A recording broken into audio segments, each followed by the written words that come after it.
Bom dia. Hoje, dia 21 de setembro de 2021, vamos dar início, então, à nossa aula de arquitetura para engenharia civil. Queria dizer a vocês que a aula passada já foi postada lá, o link, né, nos nossos tópicos de aula, tá? Então, quem não tiver assistido, pode ver lá a aula gravada, tá? Essa aí também está sendo gravada, e até a data, né, do dia 28, né, ela vai estar postada também, né? E importante para aqueles também que não estiveram presentes, né, é importante assistir porque eu passei lá as coordenadas, né, os parâmetros para se elaborar, né, a nossa primeira avaliação, que é um levantamento físico, né, da residência que vocês moram, né? Tem duas questões iniciais que dizem respeito mais à parte de levantamento, né? A primeira parte é uma planta baixa, a segunda parte é o levantamento de mobiliário de mobiliário e equipamentos, né? Eu pedi 10 unidades e a terceira questão é você encontrar o fluxograma da residência de vocês a partir da planta baixa, né? Então, com relação a esta terceira questão, eu ainda vou ministrar o assunto, né, aqui nas nossas aulas, mas até a data, né, anterior, até a aula anterior à entrega, né, da avaliação, vocês vão já ter assistido a essa aula. Tá? Se eu não me engano, eu marquei a entrega para uma sexta-feira. Como é virtual, ela não vai coincidir com o nosso dia de aula. Eu marquei para o dia 8 de outubro, né? Se eu não me engano, até às 23h59. Está tudo lá, né? Num arquivozinho que eu coloquei lá no grupo de WhatsApp. Bom, hoje a gente vai continuar falando sobre o projeto, né? A gente vai destrinchar mais, né? Porque na aula passada eu apresentei a conceituação, né? Mais ou menos aspectos metodológicos, né? De como se concebe um projeto. E hoje a gente vai ver na prática, né? Ainda não usando a terminologia, vamos dizer assim, corrente, né? Aí no meio profissional, mas vamos ver mais como é que a gente na prática, né, elabora um projeto, por onde a gente começa, né, as etapas prévias à preparação da proposta gráfica propriamente dita, né, chegando lá até o final, lá na parte já, né, de execução, né, onde o projetista oferece alguns subsídios para quem está executando a obra. Tá? Então, eu vou compartilhar uma tela aí com vocês.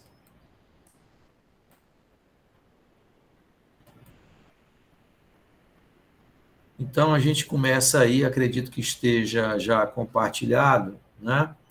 Etapas e fases do projeto de arquitetura, né? Então, não é muita novidade aí para vocês, né? Independente de termos ou não assistido a aula passada, né? Que a gente, quando vai preparar um projeto, né? Ele tem uma série de etapas, né? E ou fases de trabalho, né? Cada uma delas tem um nível de complexidade, tem alguns requisitos necessários para a gente elaborar, né? De tal forma que, quando a gente termina essas etapas, né? Cada uma dessas etapas, esse conteúdo, né? Que a gente está chamando aí de produto final, né? Ou seja, o que você entrega, né? Para quem pediu esse projeto, esse trabalho para você, possa ser avaliados, né? Possam, que está faltando um M, né? Possam ser avaliados e aferidos quanto a, né? Primeira coisa, compatibilidade do projeto com o programa de necessidades, né?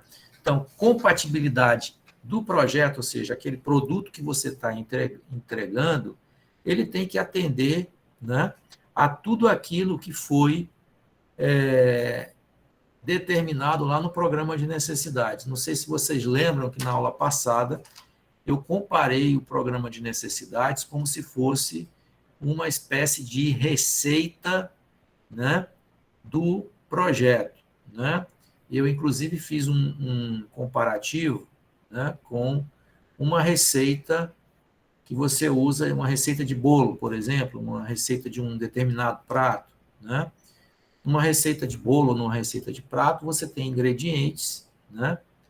Você tem um modo de preparo, né? E ele vai ser servido lá de uma determinada maneira. A gente fazendo uma analogia, né, com relação ao projeto, ao invés de nós termos ingredientes, né, como um prato, nós vamos ter o quê? Compartimentos, né? Esses compartimentos, eles têm um tamanho, uma dimensão. Lá na receita de bolo, você tem o quê? Quantidades, né? 2 colheres de farinha, meio litro de leite, né? Óleo, né? Você vai ter lá diversas dosagens, né? E aqui no projeto, a gente tem também, né, essas dosagens, mas elas vão, né, a gente, na descrição melhor seria dimensionamento, né, inclusive quando a gente está preparando um programa de necessidades, a gente trabalha com pré-dimensionamento, né? Vejam que quando a gente está preparando o programa de necessidades, você não fez ainda nenhum desenho, tá? Você está preparando ali um documento, né, que foi baseado, inclusive a gente vai falar sobre isso hoje, né, em cima, né, de uma conversa prévia que você teve com seu cliente, você foi analisar estudos de casos semelhantes, você foi ver aspectos de legislação, você leu literatura especializada específica naquela temática, né? Então, vamos supor que você esteja projetando um hotel, né? Então, eu vou ler literatura específica sobre hotéis lá no Ministério do Turismo, né? Eu vou ver a questão de classificações, né? Quando você vai projetar, por exemplo, um hotel, cada classificação, 1, 2, 3, 4, 5 estrelas, ele tem um nível de exigência, de compartimentos, de serviços que o hotel precisa incorporar para ele ser classificado, né, com aquela categoria pretendida. Tá? Então, um hotel 5 estrelas, ele tem que ter vaga, ele tem que ter vaga de estacionamento, ele precisa ter atendimento de room service 24 horas, a dimensão das suítes tem que ser X, eu acho que são 25 metros, eu estou chutando aqui, mas eu acredito que seja mais ou menos isso, área mínima de 25 metros, e uma série de coisas, tá? Então, essas, né, informações, elas são reunidas num documento que a gente chama de programa de necessidades. Quando a gente fala aí compatibilidade do projeto com o programa de necessidades, significa que a ideia que eu vou propor enquanto projetista deve atender a tudo aquilo que foi prometido lá nessa etapa prévia, né, que não chega a ser uma fase específica do projeto, mas bastante importante, onde você colocou uma série de variáveis que precisam ser atendidos com a sua solução gráfica, tá? Então, quando a gente diz compatibilidade do projeto com o programa de necessidades, é porque tudo aquilo que foi prometido, que foi acordado com o seu cliente, tem que estar contemplado, né, com o projeto. Inclusive, a gente pode até utilizar o programa de necessidades como se fosse uma espécie de checklist, né, no final, né? Então, lá vamos dar um outro exemplo aqui, de uma escola, por exemplo, né? Eu fui contratado para fazer uma escola que vai ter que atender 500 alunos em X salas, né? Cada sala vai ter as suas características específicas, eu vou ter que precisar ter sala com prancheta, por exemplo, porque eu vou ensinar desenho. Será que a sala que eu projetei vai caber, né? Todas as mesas de desenho? Será que o conjunto de salas, né, que foi projetado, ele vai permitir a capacidade de 500 alunos por turno? Tá? Então, quando a gente usa essa palavra compatibilidade, seria, né, esse atendimento dos requisitos, né, que foram prometidos lá no programa de necessidades. Né? Funcionalidade, pessoal, do projeto tem a ver com atendimento dos objetivos. Tá? Então, quando a gente diz que um determinado projeto ele é funcional, é que ele atende, né, a destinação pretendida. Então, se eu faço um edifício, por exemplo, para a terceira idade, né, aí dos nossos velhinhos aí, né, será que aquela instalação projetada, ela levou em consideração que essas pessoas elas têm dificuldade de locomoção, elas são suscetíveis a quedas, eu não posso colocar muitas barreiras arquitetônicas, né, como desníveis, né, locais sujeitos a acidentes, materiais que vão provocar, né, escorregões, e isso, né, pode causar algum tipo de lesão, né, aos usuários. A questão das circulações, né, evitando conflitos, né, locais de retenção ou subdimensionamento, ou o contrário, até superdimensionamento, áreas perdidas. Né? Então, quando a gente diz que um projeto é funcional, é que ele está atendendo, né, aos requisitos, né, e vários aí. Né? Dimensionamento e padrões de qualidade tem muito a ver com a funcionalidade. Dimensionamento, né, ele tem a ver com o tamanho das coisas. Né? Padrões de qualidade tem a ver com a adequação dos materiais, né, com relação à resistência à abrasão, com relação à adequação e durabilidade do material, facilidade de manutenção, né, e por aí vai. Né? Compatibilidade, então, estamos usando novamente a palavra compatibilidade com os projetos complementares. O que é que a gente chama de projeto complementar? Qualquer outro projeto, né, além do arquitetônico, pode ser considerado um projeto complementar, tá? E que o conjunto de projetos vai subsidiar a execução da obra. Tá? Então, um projeto estrutural pode ser considerado, né, um projeto complementar, um projeto elétrico, um projeto de cabeamento estruturado, um projeto de incêndio, um projeto de climatização, um projeto de energia solar, enfim, por aí vai. Né? Custos e prazo de execução da obra. Né? Então, é importante, às vezes, até essa questão do custo, ela chega como uma das primeiras, né, exigências ao projeto. Né? O cliente pode te impor um limite. Né? Olha, eu só tenho a verba X disponível para a execução dessa obra, e aí você vai adequar, né, o projeto de maneira, né, a enquadrar, né, a solução à verba disponível. Né? E outra coisa importante, às vezes, o cliente, ele, para poder fazer aquele projeto, às vezes ele vai ter que parar o negócio dele, né? Ou nem poder parar. Né? Então, a obra ela pode acontecer com liberação de frentes. Né? Já fiz diversas obras desse jeito, é horrível. Né? Onde, por exemplo, em agência bancária, né? Normalmente a gente fazia isso muito com a agência bancária, né? Agências da Caixa e do Banco do Brasil, onde não podia fechar a agência, tá? E aí o que acontecia é que você espremia, né? Ou às vezes as agências tinham áreas, né, que eles chamam de pulmão, então você remanejava né, de maneira provisória, né, parte do atendimento para essa área chamada de pulmão, uma área, vamos dizer assim, que estivesse livre na agência, né, fazia as instalações provisórias, às vezes com tomadas, iluminação, né, de forma mesmo, como eu falei, provisória, né. A área antiga, ela era liberada e você fazia fora do expediente da agência a parte, vamos dizer assim, impactante, que era a parte de demolição, né?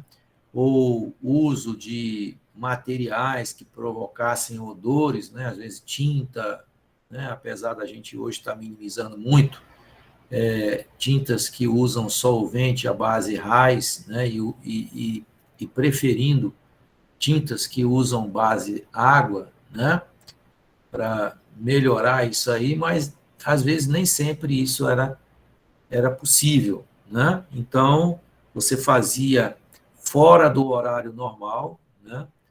E isso, de certa forma, encarece a obra, né? Porque você não tem o ambiente todo livre para você atacar tudo de uma vez e você tinha que ir fazendo uma parte, depois que aquela parte está pronta, aí você volta o pessoal, né, para a parte que foi reformada e libera uma outra parte, né? Então, isso é importante, né, para que a gente faça o planejamento, né, de execução. Bom, basicamente aí, né, então, como vocês viram, o desenvolvimento de um projeto, né, ele implica, né, uma série de etapas e fases, vamos ver, né, aí cada uma delas, tá? Essa primeira que está colocada aí, levantamento de dados, né, ela, para vários autores, ela não é exatamente uma etapa, né, vamos dizer assim, uma fase do projeto, mas ela é importante porque é exatamente onde você vai identificar o que teu cliente quer, né? O objetivo do cliente, obra, né? Às vezes isso chega, muitas vezes, né? Isso chega de forma muito clara, o cliente sabe exatamente o que ele quer. Mas às vezes o cliente, ele é um investidor, ele tem uma determinada área, por força de legislação, né? Alguns municípios, eles utilizam, né, o Estatuto da Cidade, que tem lá um instituto chamado IPTU progressivo, né, que foi uma forma que a lei viu, né, para evitar o estoque imobiliário, né? Grandes áreas dentro da área urbana, né, onde você tem, às vezes, uma infraestrutura, né, limítrofe, né? Você, às vezes, tem ponto de ônibus, você tem energia, você tem telefone cabeado, enfim, uma infraestrutura urbana toda preparada e o cara tem um terrenaço, né, no meio da cidade, no coração da cidade, ali parado, aguardando, né, valorização. Aqui em Teresina nós temos diversas áreas dessa forma, tá?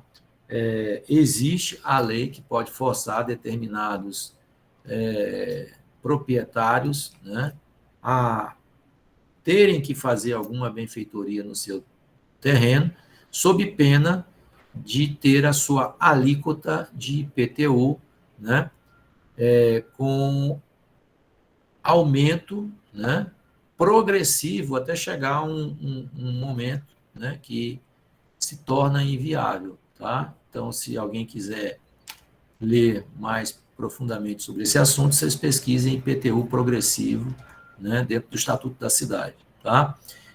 Então, o cara, às vezes, tem lá uma área e ele precisa saber o que ele pode fazer com o menor investimento, com o maior retorno, né? Dentro daquela área. Então, ele não sabe exatamente se ele faz um edifício comercial, se ele faz um edifício residencial, um edifício de uso misto, né? Ou se ele coloca, né, um estacionamento, às vezes uma área que está desprovida de estacionamento e ele coloca ali, né, essa oferta. Então, nós temos vários problemas semelhantes aqui na cidade, né? Ainda no levantamento de dados, é o momento em que a gente prepara aquele documento, né, que eu comentei com vocês há pouco, que é o programa de necessidades, né? Que eu fiz uma analogia, onde o programa de necessidades ele é como se fosse a receita do nosso projeto, né? Essa palavrinha dimensionamento que está aqui é que no momento que eu preparo meu programa de necessidades, que eu enumero os compartimentos, né, que vão compor o meu edifício, eu posso fazer também um pré-dimensionamento. Por que um pré-dimensionamento? Porque eu não fiz ainda nenhuma proposta gráfica. Então, eu vou me basear em quê? Estimativas, né? Eu vou ter mais ou menos a minha necessidade. Eu preciso de uma sala de aula para 30 alunos. Como é que um aluno se porta, né, lá no ensino infantil ou no ensino médio? Ele precisa ter uma carteirinha, né, uma carteira, né? Ele, hoje, por força da pandemia, né, vocês viram que o espaçamento, né, entre carteiras ele aumentou, né, 1,5 metro de uma para outra, tem lá uma, né, um face shield, não, como é, uma proteção em acrílico, né, circulações, tem uma série de requisitos, acredito que isso vai provocar, né, daqui para frente uma mudança aí nas nossas legislações municipais, né, e até no tipo de ambientes, né, que vão precisar ser mais arejados, ambientes mais iluminados, que é coisa que a gente não vê em todas as escolas, né? Eu conheço várias escolas aqui de renome aqui em Teresina, né, que não tem às vezes uma janela, né, na sala de aula. A única abertura que a sala tem é a porta, né? E aí a gente se depara com uma situação como a gente está vivendo agora, né? Então é uma sala totalmente insalubre, né? Então a gente faz esse pré-dimensionamento baseado no tamanho do mobiliário, no tamanho, né, das coisas que ela vai comportar, e eu tenho uma ideia, né, aproximada de quanto eu vou consumir de espaço, né? Coloco aí mais ou menos de 10 a 15% de paredes, circulações seria um percentual a mais, né? Também no levantamento de dados, né? Eu vou buscar informações do meu terreno, se ele vai precisar, por exemplo, de algum tipo de preparação prévia, né? Se é um terreno que eu vou ter que retirar material, né? Importar material, né? Às vezes é um terreno que ele está em declive, é um material, é um terreno que tem um tipo de solo muito ruim, arenoso, né? Ou lamacento, e você vai ter que retirar, né, material e trazer material de fora, né? Eu lembro que há um tempo atrás a gente foi contratado para fazer um projeto de urbanização lá na cidade judiciária, em Caxias, num tribunal, não lembro exatamente qual, e o terreno era como se fosse areia movediça, né? Você pisava, você afundava ali meio metro brincando, né? No solo, no terreno, e teve que tirar quase 1 metro, né? Porque era um local de estacionamento, iam ter canteiros, então não ia dar certo de jeito nenhum, e aí teve que ser feito um corte violento, né? Trazido material de fora, compactado, e depois é que foi feito, né, o processo de pavimentação, né? Às vezes é o contrário, é um terreno arenoso demais, né? E aí você vai ter que trazer também algum outro tipo de material para ser ali misturado, né? E você ter uma compactação melhor, né?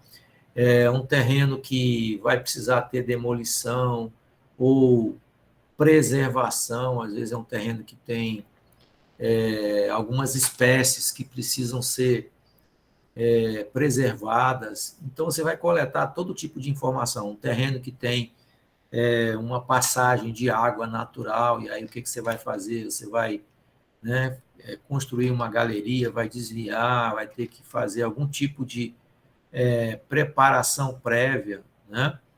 As averiguações de legislação, né? Essa legislação ela pode ser a legislação municipal, né, com relação a Código de Obras, Lei de Uso e Ocupação do Solo, Lei de Calçadas.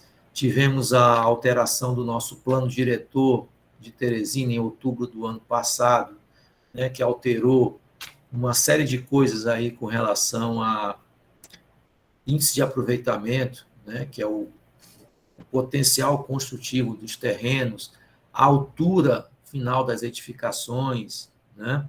O doutor Pessoa sancionou uma lei agora, acho que foi agora em setembro, se não me engano, no dia 8 de setembro, né?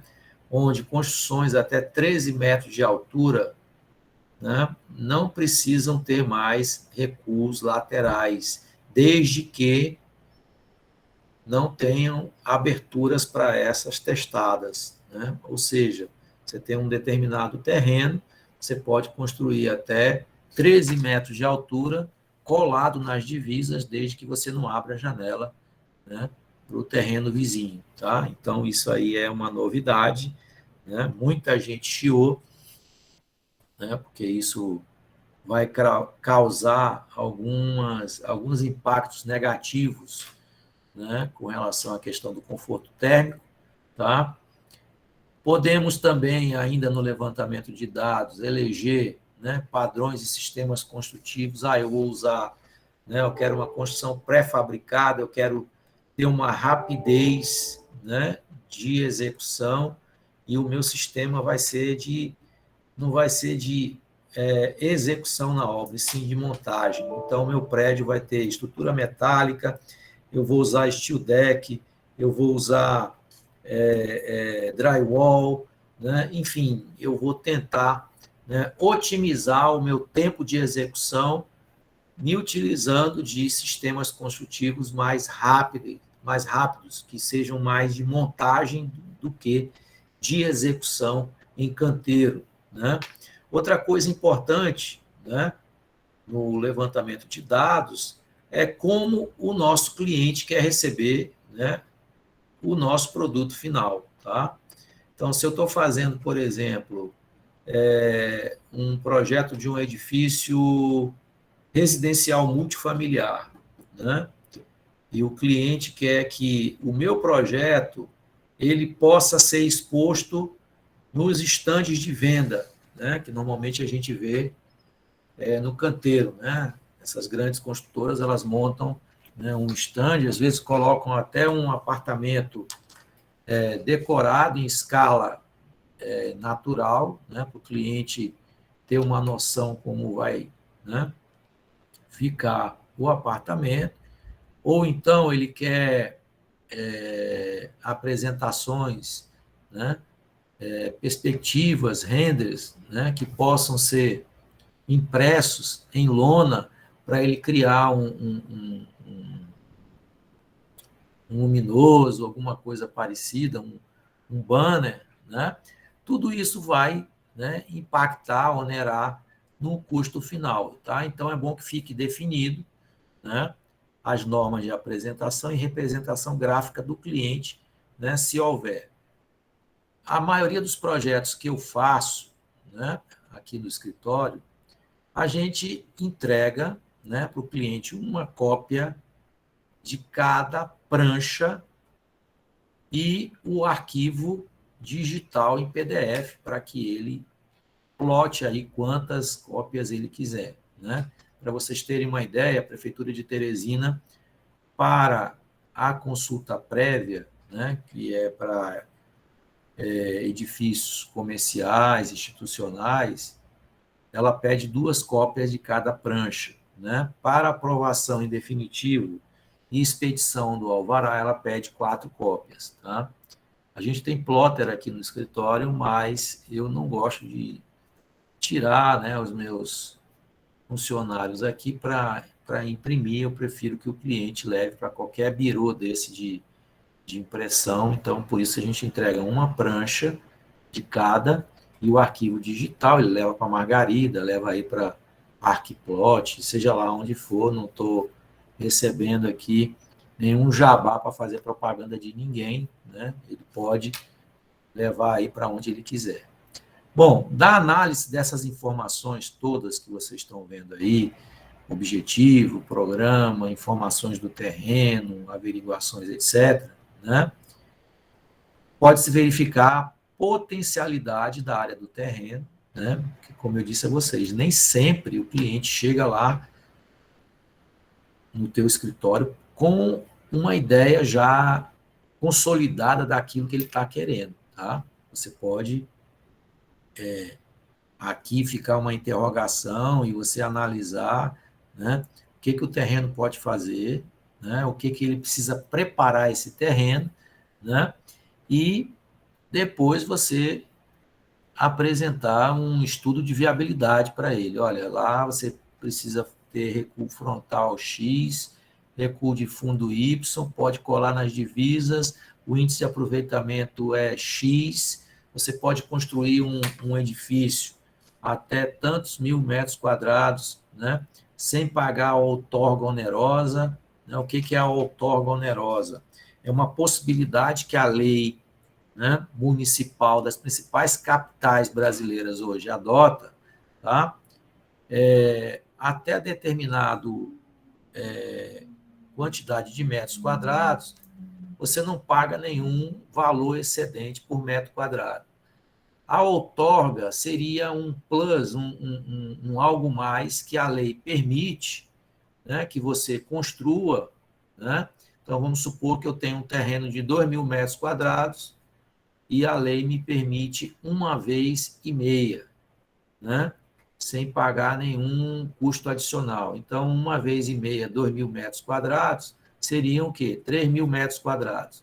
Mas ela possibilita o que a gente chama de outorga onerosa, ou seja, ela lhe concede a possibilidade de você exceder aí esses 3.000, pagando um valor por metro quadrado, né, que é estipulado numa tabela específica, né, dentro da própria lei, podendo chegar até determinado limite.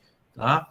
Então, isso aí vale a pena, às vezes, quando você tem áreas muito valorizadas, né, onde o custo para você adquirir um outro terreno seria muito maior, às vezes é melhor você verticalizar mais, você ter uma taxa de ocupação daquele terreno maior, né, se utilizando de um mesmo terreno. Tá?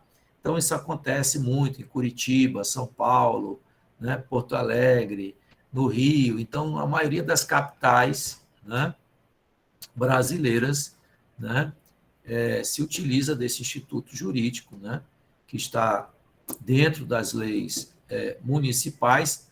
Não é uma novidade em Teresina, né? A gente já possui, né, a outorga onerosa, aí, acho que desde 2006, se eu não estou enganado. Porém, no último plano diretor, o que aconteceu? A gente teve uma equalização aí praticamente dos chamados índices de aproveitamento de todas as zonas, né? E, de acordo com a infraestrutura que a região oferece, foi liberado mais ou menos entre os diversos bairros de Teresina. Tá? Então, a gente supõe que um bairro que tenha uma capacidade de receber maiores investimentos, que tenha uma rede de esgoto, que tenha ruas mais largas, atendimento de distribuição de energia, de telefonia e etc., mais equipamentos urbanos, eles são mais, vamos dizer assim, generosos com relação a essa possibilidade de outorga. Bairros que têm uma menor infraestrutura, eles não vão liberar, né, grandes potenciais aí de outorga. Tá? Muita gente ficou contrariada, né, com relação a isso. Por quê? Porque compraram terreno caro, né, antes da entrada em vigor do PEDOT, né, terreno caro exatamente, né, porque ele tinha um potencial construtivo bastante elevado, sem nenhuma oneração aí para o investidor, e com a entrada em vigor desse novo, né, plano diretor, eles vão ter um custo a mais, né, para fazer o mesmo empreendimento, que no plano diretor anterior, eles não teriam esse custo. Tá? Então, da análise de tudo isso que vocês viram aí, pode-se verificar, então, a potencialidade da área do terreno, que vai envolver tudo isso que eu comentei, para se alcançar os objetivos desejáveis. Tá? Vejam que esta etapa aqui eu não fiz desenho nenhum. Tá? Eu estou simplesmente coletando informações para chegar a esta primeira etapa gráfica que a gente chama de estudo preliminar. Tá? Bom, o estudo preliminar, pessoal, é a primeira ideia, né? É quando você vai, né, esboçar aí os seus primeiros croquis, tá? Constitui, então, a configuração inicial da solução arquitetônica proposta para edificação, né? Você elegeu um determinado partido. Não sei se vocês lembram da nossa aula passada, que eu comentava com vocês que o partido arquitetônico poderia ser resumido naquela frase ou naquele parágrafo, né, que consegue descrever os pontos mais característicos do seu edifício, né, e que vão distingui-lo de outro edifício. Né? Então, lá no CT, né, que vocês conhecem bastante. Né? Então, é uma solução, né, mais ou menos horizontal, né, de diversos blocos, né, 2 pavimentos. Eles são dispostos numa determinada orientação, se eu não me engano, na orientação, esses blocos retangulares, na orientação leste-oeste, né? Em edifício de alvenaria, né? Tem muitos locais que são utilizados lá, alvenaria armada, né? Tem grandes beirais, então você pode pegar as principais características e tentar resumir isso, né, num parágrafo, numa frase, tá? E tentar descrever o teu edifício. Tá? Então, constitui essa configuração inicial, considerando as principais exigências contidas no relatório de levantamento de dados. Ou seja, essas exigências é tudo isso que você levantou aqui antes de começar a fazer qualquer proposta gráfica. Um grande erro que eu percebo, né, até em profissionais mesmo, né, ou em alunos que estão, né, trabalhando com projeto, ele recebe, né, o pedido, a encomenda de um determinado projeto e já começa logo a desenvolver o projeto sem fazer nenhum estudo mais aprofundado, né, dessas questões. O que vai acontecer? Essa solução que ele vai encontrar aqui vai ser uma solução rasa, rala. Né? Por quê? Porque ele não foi a fundo nos aspectos de legislação, ele não viu estudos de caso, ele não se inteirou bastante o que o cliente estava querendo, né? E aí o que acontece? Ele vai propor uma coisa totalmente dissociada daquilo que o cliente está querendo, e aí ele vai precisar ficar fazendo 1, 2, 3 versões e vai ter um imenso retrabalho. Então, é muito melhor, né, fazermos uma etapa, né, bem consubstanciada aqui no levantamento de dados, onde você vai, né, estudar a fundo a temática, para quando vir aqui para a proposta gráfica, você está bem inteirado, né, naquilo que você deseja, né, trabalhar. Tá? Bom, esse estudo preliminar, quando ele é apresentado para o cliente, né, essa solução ela é uma solução mais, vamos dizer assim, menos técnica e mais artística, mais de apresentação. Por quê? Porque aqui é onde você vai tentar conquistar, né, o cliente. Tá? A tua ideia ela tem que encher os olhos do cliente. Muitas vezes, nossos clientes eles são clientes leigos, então não adianta você colocar aquela apresentação carregada de informação técnica, cheia de cotas, cheia de tabela. Né? Não, aqui pode ser uma coisa mais solta, mais à mão livre, usando croquis, usando, às vezes, perspectivas volumétricas. Não é uma perspectiva de acabamento final, aquela perspectiva perfeita de renderizado, mas uma coisa de volume, para ele ter uma ideia, né? Como é que vai ficar o edifício dele. Tá? Quando essa ideia for apresentada, ele topou, ele aprova, e aí sim você passa para a etapa seguinte, que é a que a gente chama de anteprojeto. Tá? Quero que vocês tomem cuidado com essa palavra anteprojeto, porque ela não tem hífen, tá? É uma palavra única, não tem aqui o hífen, anteprojeto. Porque se fosse o ante-hífen projeto, é como se fosse uma contestação ao projeto. E esse ante aí seria no sentido de ser uma etapa anterior, tá? Então, o anteprojeto, pessoal, seria uma evolução daquela ideia lá do estudo preliminar, onde o cliente aprovou, tá? E você, então, é como se você fosse passar limpo e fosse incorporar informações técnicas. Então, aqui você vai cotar, aqui você vai colocar a passagem dos cortes, aqui você vai colocar tabela de esquadrias, quadro de áreas, né? Você vai considerar tudo aquilo que você verificou lá nas exigências do relatório de levantamentos preliminares e do estudo preliminar. Eu quero que vocês observem também que cada fase que nós avançamos, ela incorpora todas as outras anteriores.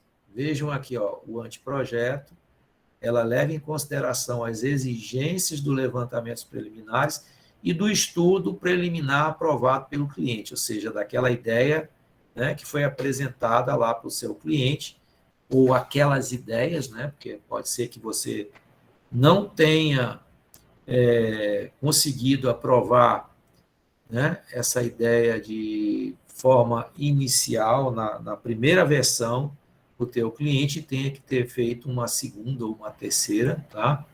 E, ao final, esse anteprojeto, ele também recebe a aprovação final do cliente.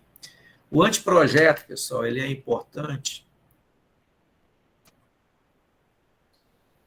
porque é a etapa que o nosso projeto se comunica com os demais profissionais que estão envolvidos neste grande projeto, né, a ser elaborado. Então, estamos, por exemplo, fazendo um projeto de um edifício multifamiliar, né?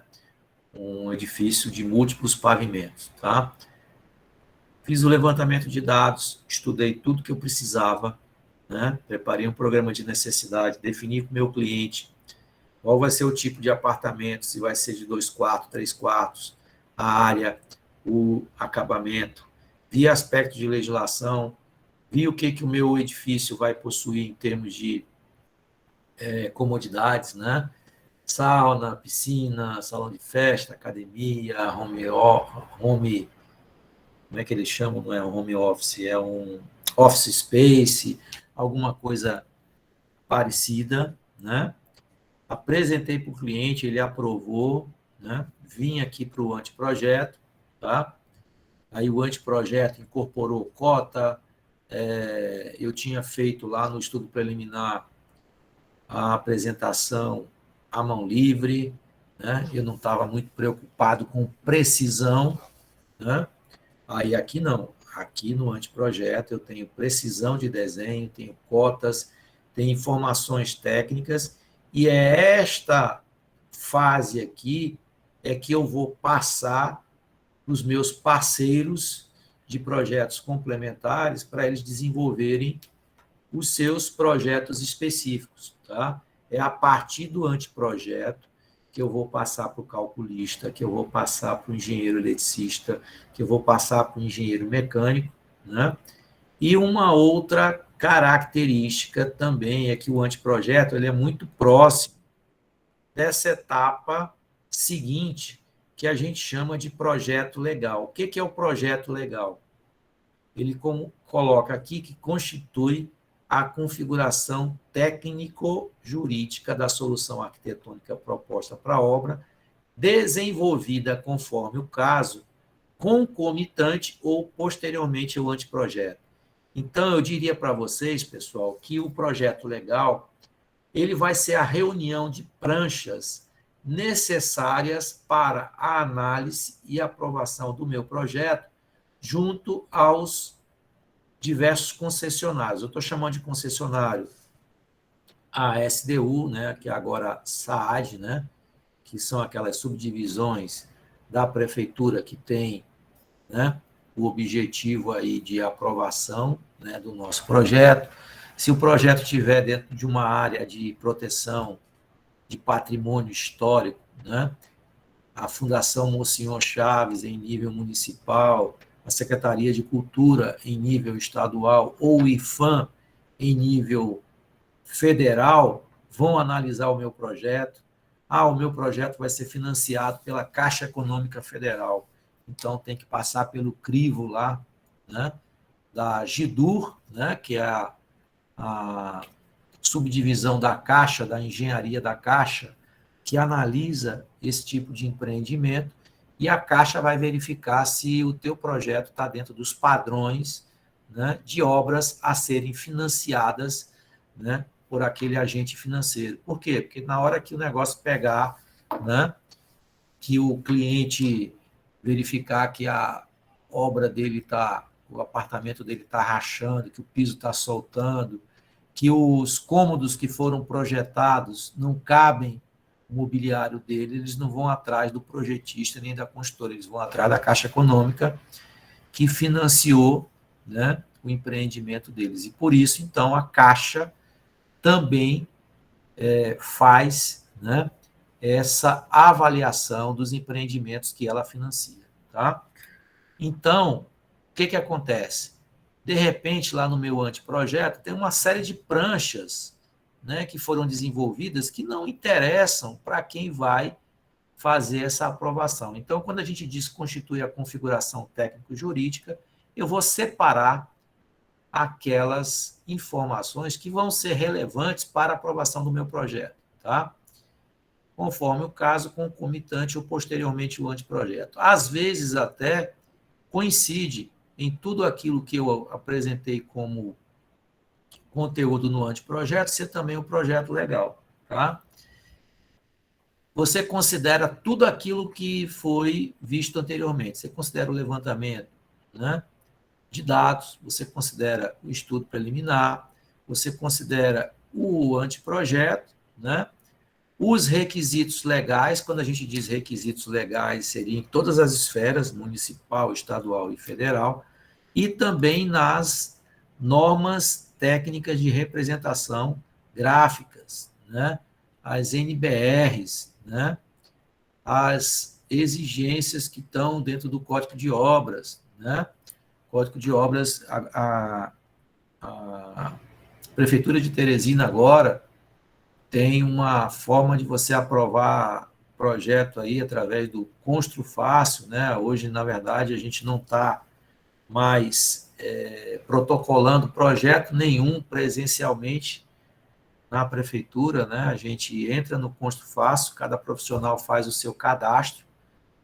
No caso, esse cadastro, esse acesso a essa plataforma Constru Fácil, quem libera são os conselhos, né, de engenharia e de arquitetura, né? Então, ele dá uma autorização, você faz um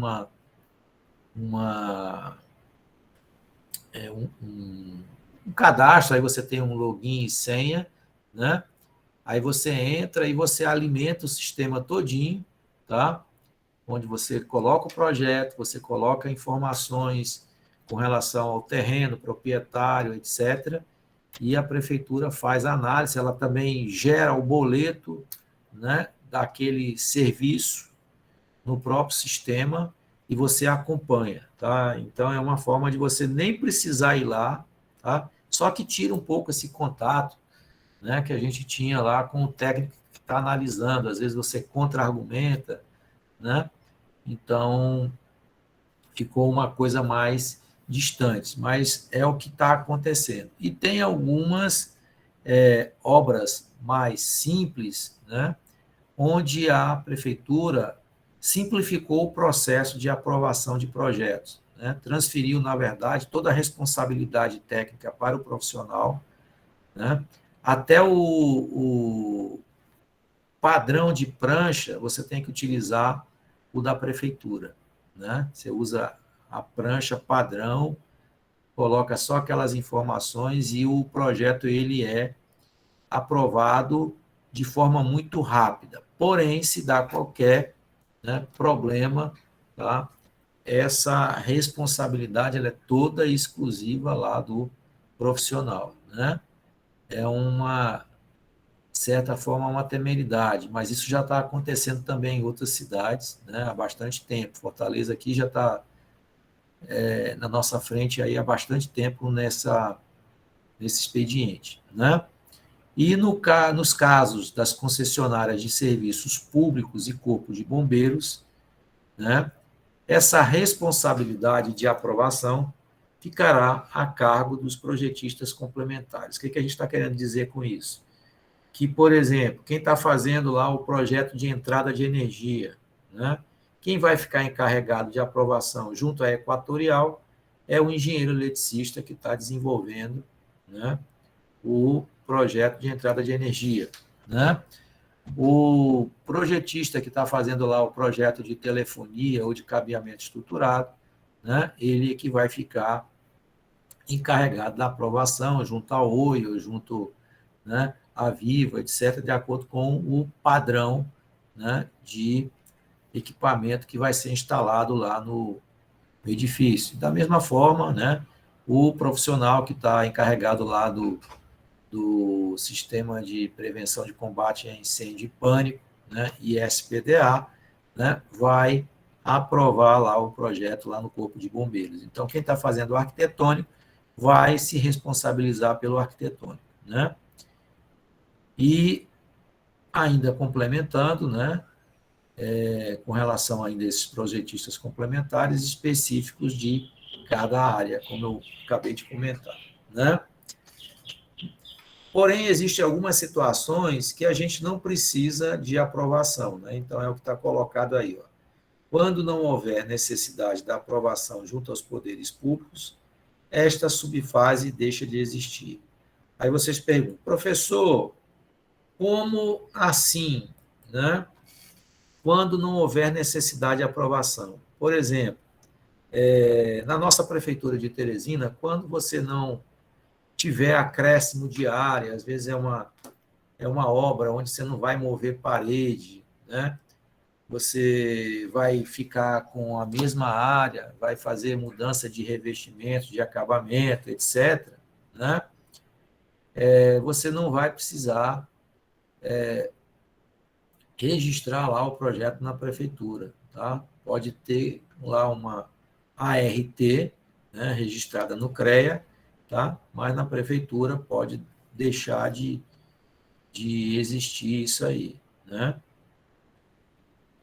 Aliás, essa etapa de projeto legal, ela pode deixar de existir.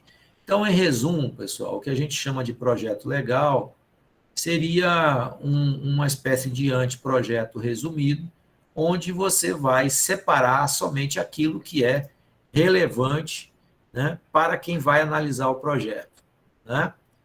Por exemplo, vamos supor o projeto de um shopping center, né? 1.000 pranchas ali, o conjunto de projetos lá tem 200 pranchas. Não precisa você, né, apresentar as 200 pranchas, né? Você vai apresentar ali as plantas baixas dos pavimentos diferenciados, alguns cortes, né, que vão demonstrar ali a questão da altura, a questão dos elementos principais, e você vai, né, fazer uma espécie de versão, né, mais resumida do anteprojeto, né, para fins de aprovação. E é importante a gente também não avançar muito antes desse projeto está aprovado. Por quê? Porque pode acontecer de você avançar muita coisa aqui, né? E na hora que o projeto vai ser aprovado, né? O técnico, o analista lá, ele propõe lá uma série de alterações. E aí o que vai acontecer é que você vai perder, né? Muita coisa que você desenvolveu. E aí você vai ter um retrabalho enorme, tá? Então, aprovou, né? Normalmente projetos, né, comerciais, eles são obrigatórios você ter a consulta prévia exatamente para evitar esse retrabalho, tá? E os projetos residenciais, eles são obrigatórios aqui em Teresina, a consulta prévia, se eu não estou enganado, em áreas acima de 750 metros quadrados, tá? Então, abaixo disso, você já dá a entrada no projeto para aprovação em definitivo, tá? Bom, então, aprovamos o projeto, aí a gente vai para a etapa que todo projeto quer chegar, que é o chamado projeto executivo, tá? O projeto executivo é exatamente o projeto que você utiliza para execução, tá? É onde, como eu disse, todo projeto quer chegar, tá? E ele, dependendo da complexidade, se esse projeto é um projeto muito grande, né? E característica, como está dito aí, ó, exclusiva de cada edifício, obra, né? Poderá ser desenvolvido em até 4 subfases, né? Vamos ver aí cada uma dessas subfases, né? O que ele chama de pré-executivo, né? Seria o desenvolvimento do anteprojeto arquitetônico, ou seja, aquela etapa que nós vimos anterior aí ao projeto legal, né? De forma a permitir a verificação das interferências com os anteprojetos complementares. Lembram que eu falei há pouco, né, que o anteprojeto seria a fase que eu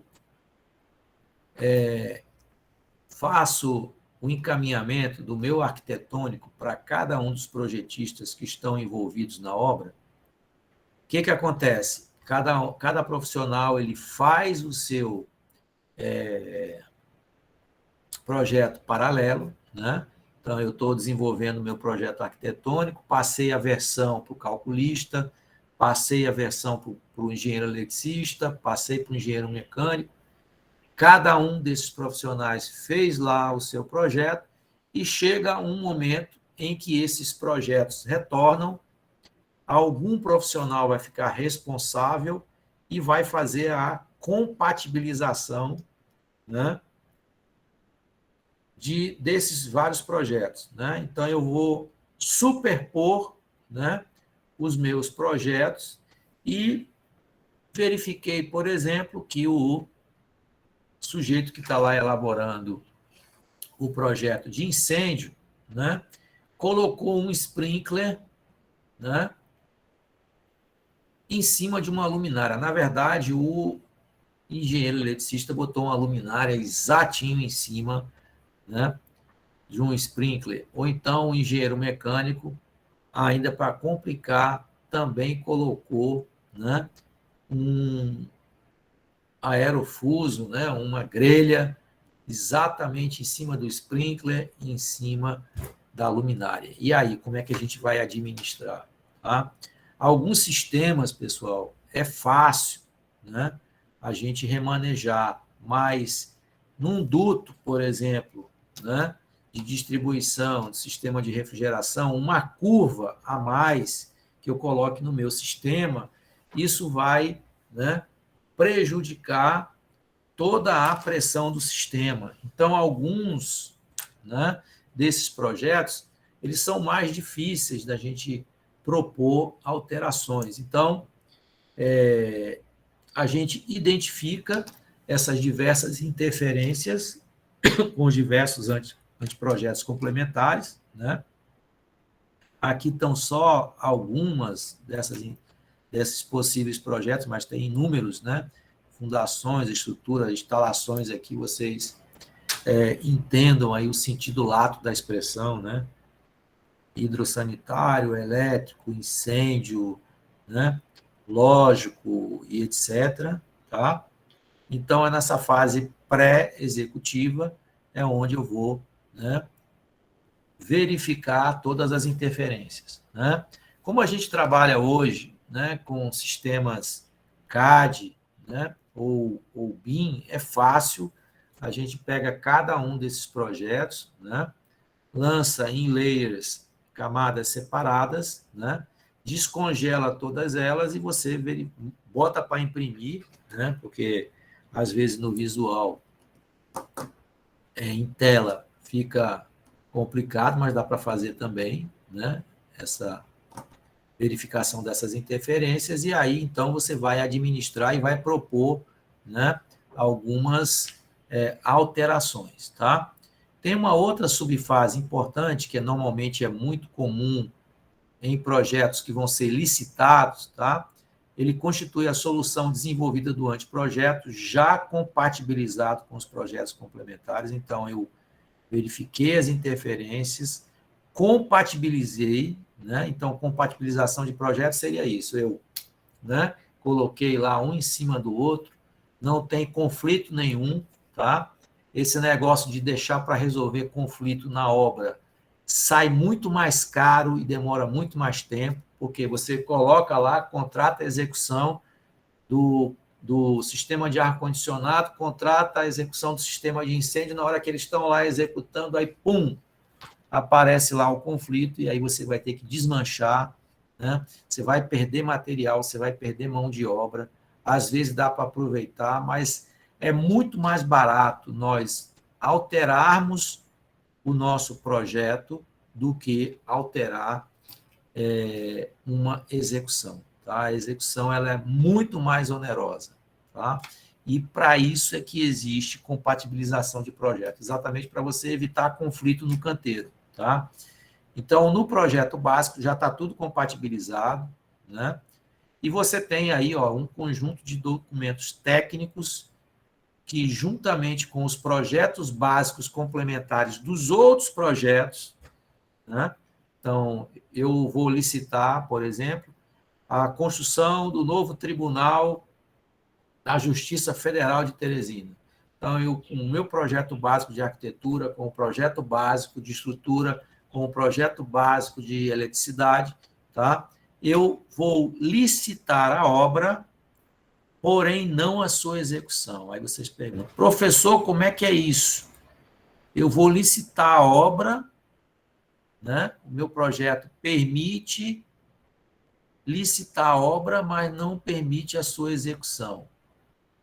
Bom, leiam com profundidade essa lei, né, 866 de 93, que é a lei de licitações e contratos. Tá? Ela tem essa possibilidade ela descreve, inclusive, o que é o projeto básico. Tá? Por quê? Porque quando ela licita o projeto básico, dentro da planilha de quem vai executar a obra, tem um item lá que é para a elaboração do projeto de execução.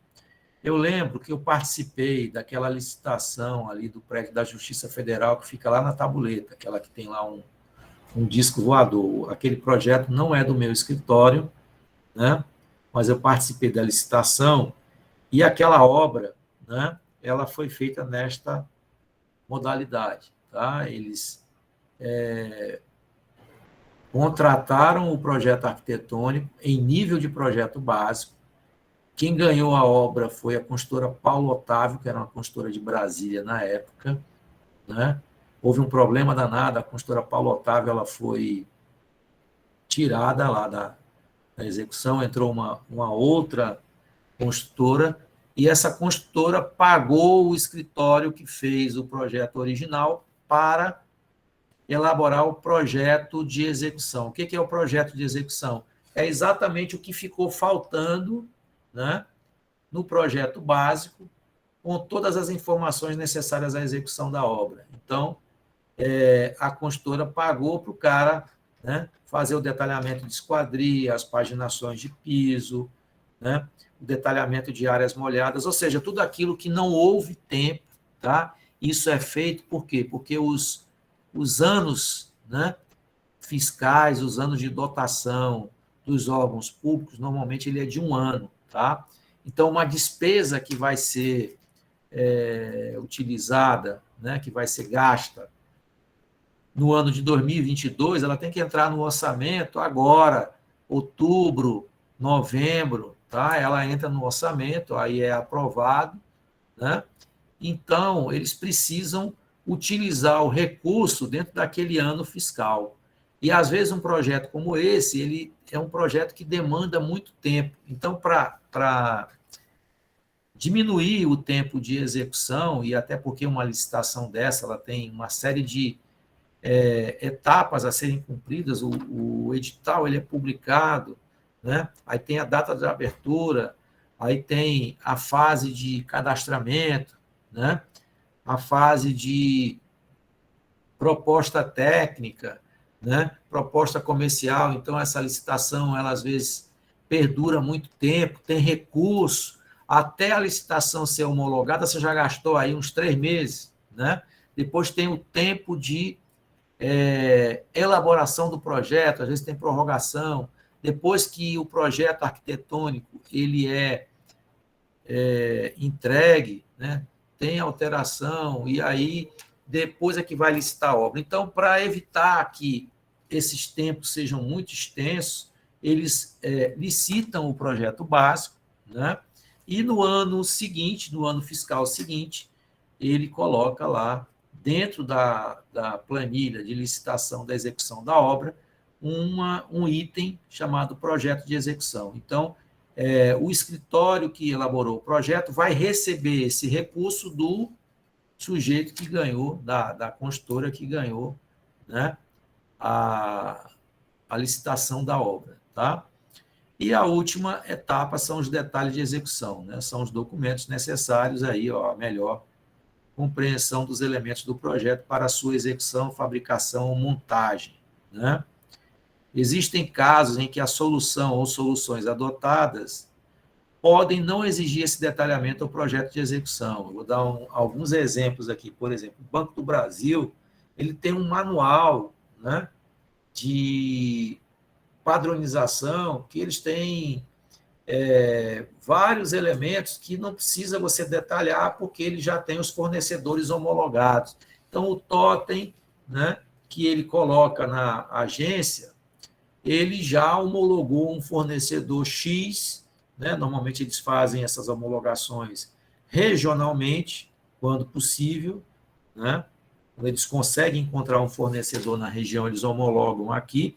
Então, não precisa, quando eu for fazer o meu projeto, detalhar como é que vai ser aquele cache, né? Onde vai abrigar ali aquela máquina, né? Que a gente chama de cache, porque o sujeito que foi homologado, ele sabe exatamente como é. Então, eu vou pegar só o bloquinho de CAD, vou colocar no meu projeto, mas eu não vou precisar despender tempo detalhando, esmiuçando tudo aquilo, né? Mobiliário, né? Então, não vou precisar detalhar a mesa, por quê? Porque tem um fornecedor X, Y e Z, né?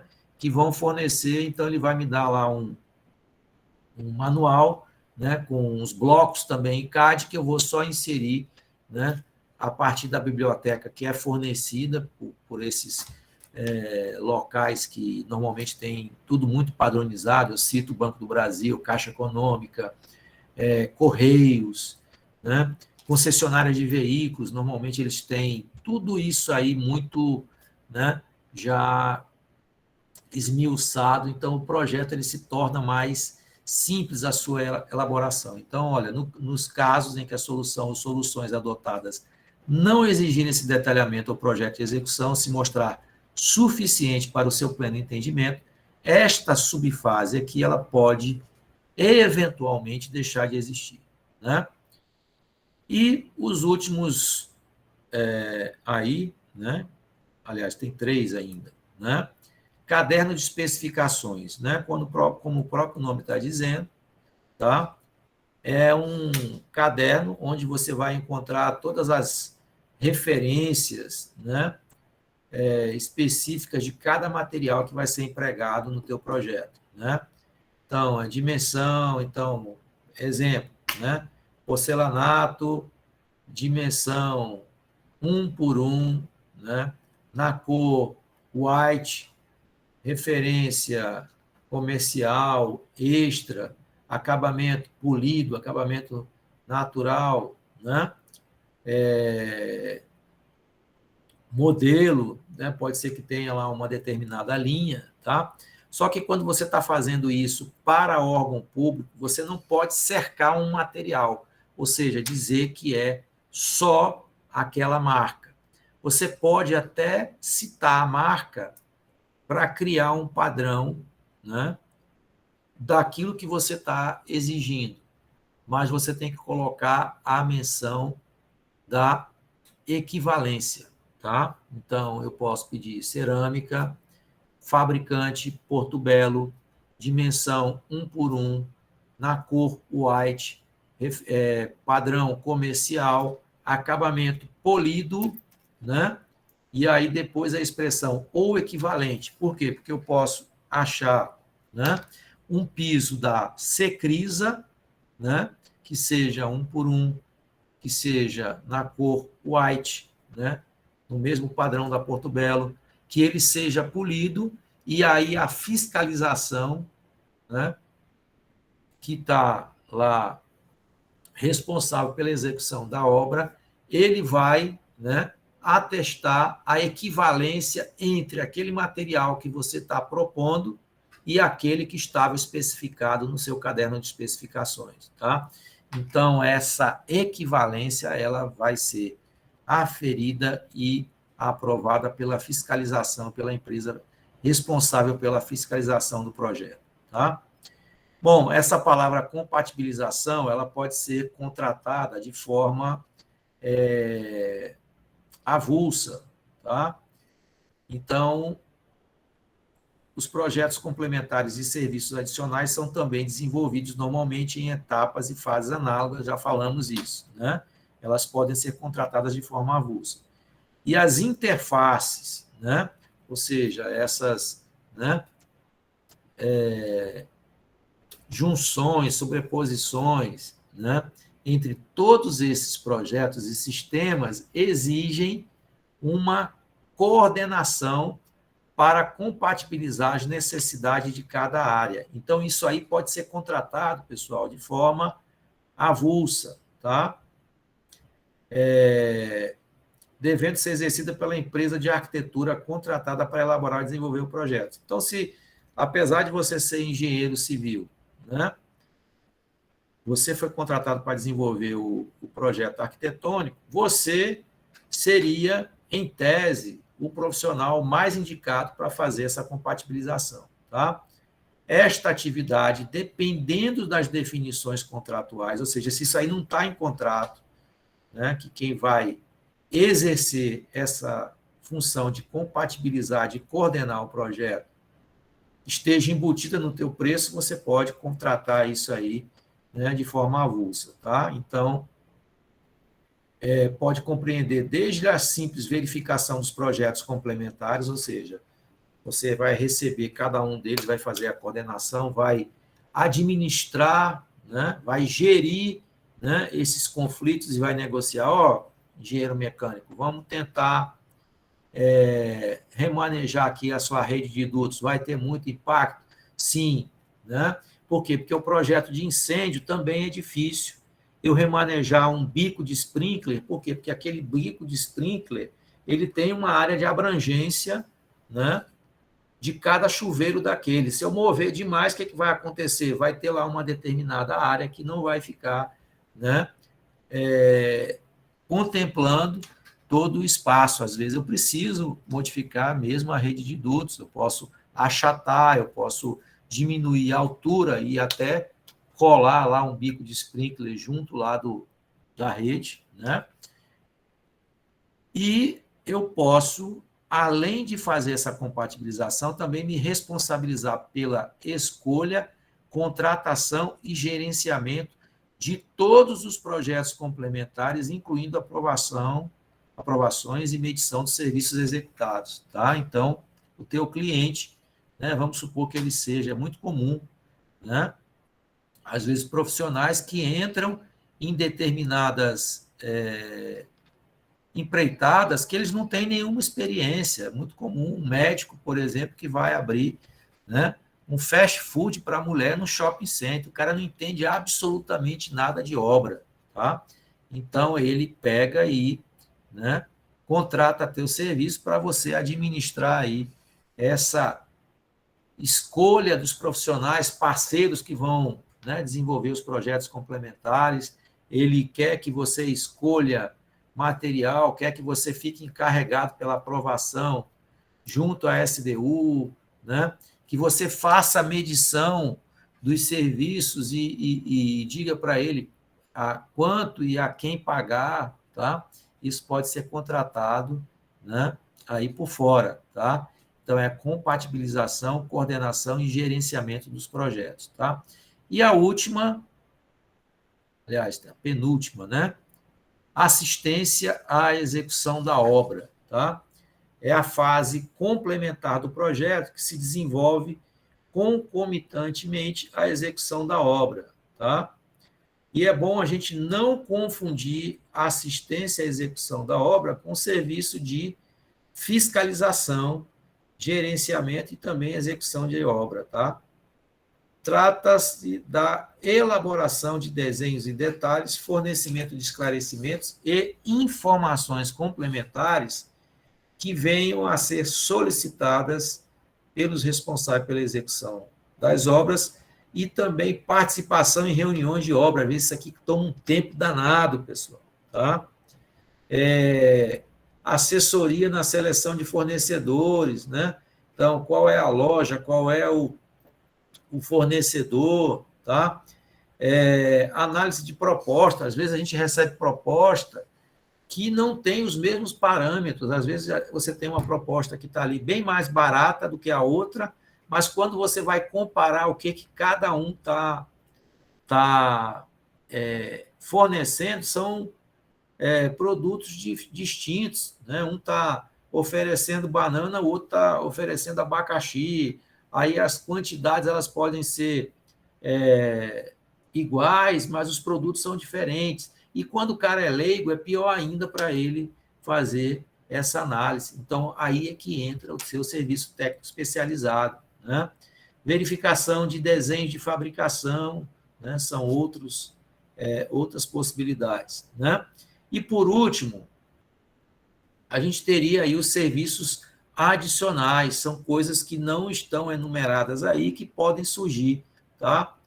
Dependendo da complexidade da obra, de acordo prévio entre, aqui está arquiteto, mas por extensão aí, vamos chamar de projetista, né, e cliente, o projeto de arquitetura de edificações poderá ser complementado com outras atividades. O professor dá exemplo aí do que pode ser contratado aí como serviço adicional. O cara quer que você forneça uma maquete física. Ah, mas eu não sei fazer maquete física. Mas a gente terceiriza isso, né? Ali, quem conhece ali o Shopping Rio Puti, né? Logo quando ele foi lançado e na ampliação do Teresina Shopping, né? Quando a gente entrava no shopping, nos dois shoppings, né? Você via uma maquete enorme, né? Protegida por uma caixa transparente em acrílico, onde você via, né, o próprio shopping, os empreendimentos paralelos, lá no caso do Rio Puti, né, a parte hotel, torres comerciais. Então, você tinha uma visão do todo. Aquilo ali, para quem é leigo, é muito didático, né, porque a pessoa, de forma muito imediata, consegue perceber, né, o projeto. Já a linguagem de representação arquitetônica, ela exige, né, uma formação mais, vamos dizer assim, mais técnica, às vezes, para a compreensão, a não ser quando os desenhos são renders, né, perspectivas, aí tudo bem, né, fica uma leitura mais fácil, uma compreensão mais fácil, mas no caso da maquete física, né, ela é bem mais fácil de compreender, tá? São formas de representação caras, né, não é em todo lugar que a gente acha. Eu tinha um cara bem em Fortaleza e era uma fortuna, era o preço de um carro, uma maquete daquela que vocês viram lá no Teresina Shopping ou no Rio Puti, né? Era um negócio assim parecido com o preço de um carro popular, né? Era muito material importado, às vezes peças que precisavam ser fabricadas, muita resina, né? A escala tinha que ser escala compatível, né? Porque você vai eleger uma escala X para fazer a execução, então os caras, eles são altamente, não vou dizer que é careiro, eles estão valorizando o trabalho deles, né? Às vezes um trabalho tão oneroso quanto o próprio projeto de arquitetura, né? Falei hoje, né? Por exemplo, o normal é a gente entregar uma cópia de cada prancha, né? E o arquivo digital. Aí o cara quer que você forneça painéis para exposição nos estandes, né? Então você pode contratar um escritório, né, para fazer uma série de maquetes eletrônicas, né, de painéis, e depois você ir para um birô desses aí, Destaque, Vectos, Max Comunicação Visual, imprimir aquele negócio em lona, né, para ele colocar dentro do próprio stand ou um outdoor, alguma coisa parecida, tá? Então podem aparecer aí diversos serviços adicionais e aí você vai mensurar e vai cotar, né, esse serviço de acordo com o caso específico, tá?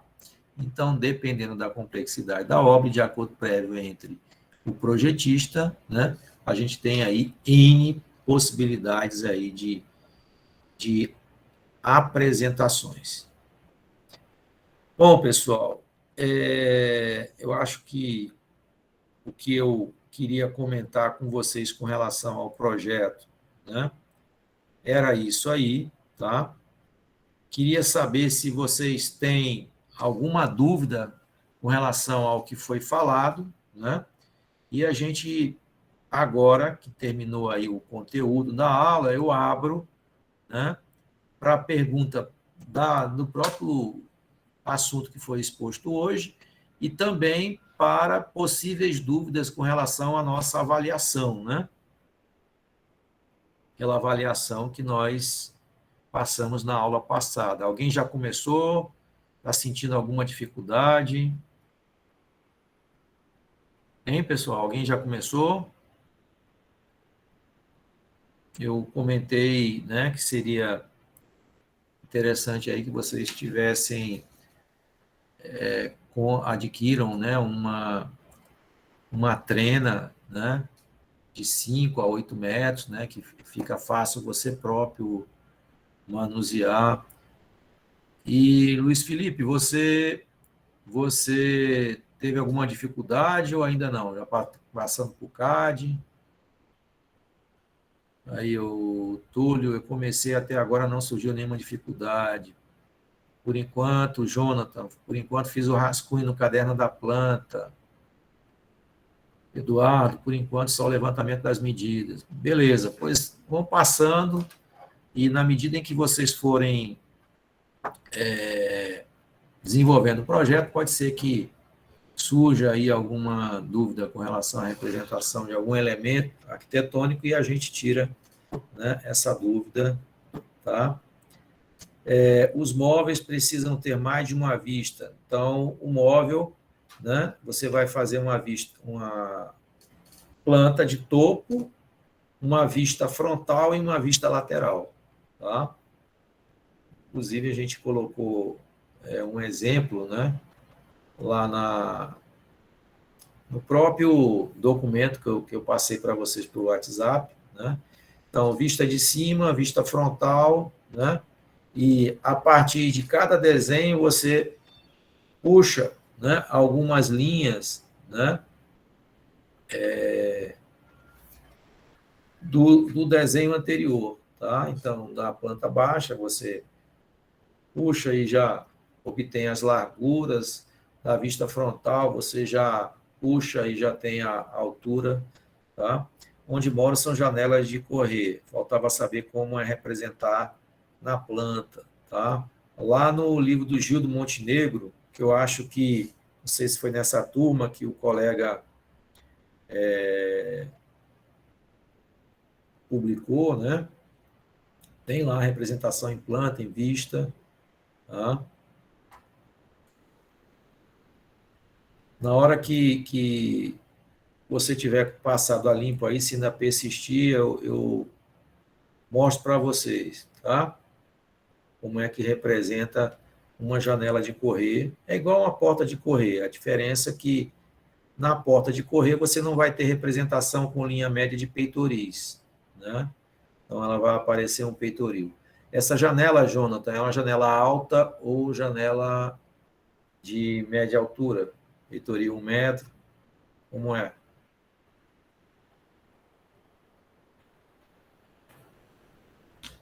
Como é essa? São altas, né?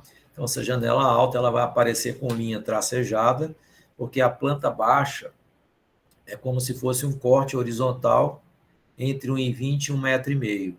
Então, tudo que tiver acima de 1,5 m vai ser representado com linha tracejada, certo? Tá? Então, você vai representar onde ela está posicionada, mas com linha tracejada. Beleza? Então, avance, depois a gente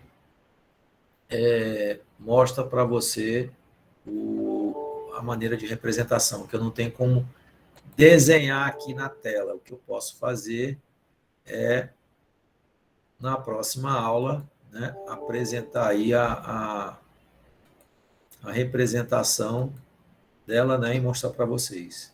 Tá? Mais alguma dúvida, pessoal? Não? Então, se não tivermos mais nenhuma dúvida, a gente vai encerrar por aqui, tá?